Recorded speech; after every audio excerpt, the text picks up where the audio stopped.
One of my favourite things I've been discovering recently, particularly over the last 6 months, is that there's a collection of developers who have become dedicated to reviving the late 80s to early 90s arcade platformer genre, and I'm loving this. They're often quite heavily skill dependent, but not as in a way that you can't like clear a level and move on, but there's always some cool score mechanic or combo mechanic that if you're really into chasing high scores on the leaderboard, you can go absolutely nuts and feel like an absolute boss when you get it right, but it doesn't alienate new audiences. One such game that is nailing this aesthetic that I'm super looking forward to is called Slam and Roll. There's an extensive demo out on Steam for you to download and play for free, and I strongly recommend you do, because maybe you'll start to get the excitement that I have for this game, because this game absolutely clicked with me in a way that games like Rainbow Islands and Bobble did for me in the 90s and still do today. In Slam and Roll, you play either in single player or two player co-op as a member of a sports team, but each character has its own unique sport with its special skills that I'll get to in a bit. The idea behind this is that each of the sports are projectile ones, so football, tennis, bowling, baseball, golf, whatever it is. They're all kind of things where you kick or bat something. And so the characters drop into the level, and the idea is that you need to clear all of the aliens that are in each of the level as you travel around the world, stopping an alien attack. The way how you do this is by capturing an enemy in a bubble. When they're captured in a bubble, they're stuck still and stunned for a couple of seconds. And what you then do is use your sport by kicking balls or batting tennis balls at them, whatever it is, to whip them up into a frenzy and energise that bubble. A bit like when you start to do a spin roll in Sonic. So the more buttons you press and the more times you hit it, you start going until you kind of let it loose and off it flies. And the more you do it, the faster and stronger the bubble is. That then cascades that enemy bubble like a bowling ball, flying round the level, smashing off any enemy from the screen that it hits on its way. Do that and do it well, you'll get a nice score combo and a higher score. And you'll also clear the level quicker, which contributes to stars, which helps you kind of just mark how great you were at the level as you move through the game. There's no kind of limit of like, oh, you need to clear X stars to get to the next level or anything like that. It's just a moment of pride and a badge of honour, I guess.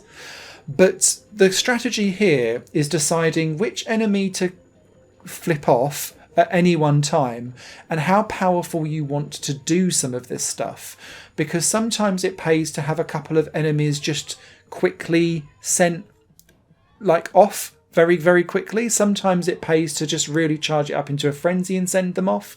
And sometimes you can trigger your special skill, which is unique to your character, to cause like a multi-ball effect, essentially, that then sends additional bubbles flying out, killing other enemies from here, there and everywhere.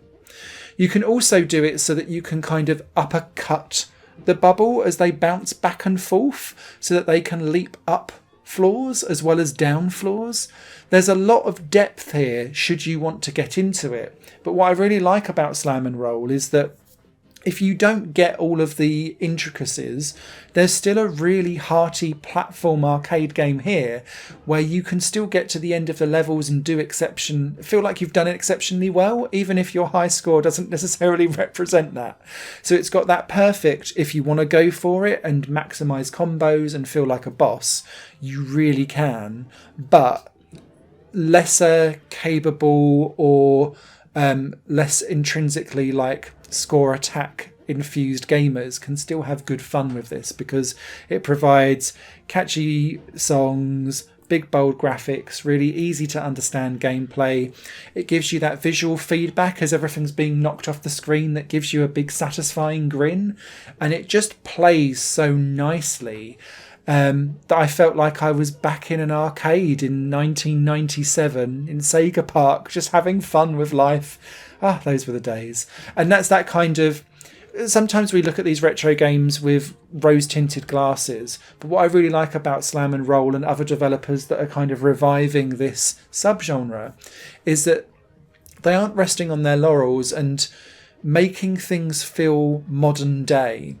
So Slam and Roll does this, A, by having good old co-op, but the handling of the characters feels nice and neat and precise. There's 2 different modes to the game. There's 200 stages, but you can do it in like the old school, you get 3 lives and that's it mode, or you can go into tour mode, which is where you get lots and lots of continues, and you can stop and restart levels wherever it is that you're at in the game. So it's as if you've got 3 lives per level rather than having it as 3 lives for the entire thing, which I think is much better. It also introduces lots of different power-ups so that you can have double jumps. You can change the stats and ranges of your characters, because some of them are faster or more agile versus being able to make the bubbles and the bowling ball that you send out more or less powerful. So each character does feel slightly different. It just left me with a giant grin on my face. And so here's the preview video.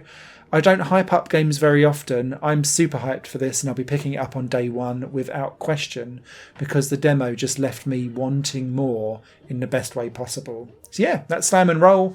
The link to the game is down in the description.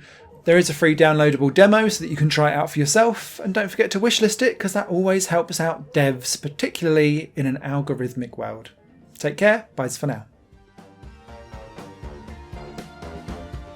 Higher Plane Games is part of the Higher Plane Network, a completely independent media outlet supported by people like you. The goal is to create the best possible content that cultivates a richer indie scene for games as well as music and entertainment. To find out more and to get involved, visit patreon.com/Higher Plane Network. Your support makes all the difference, and in return you'll gain access to bonus content and downloads. Thank you for watching.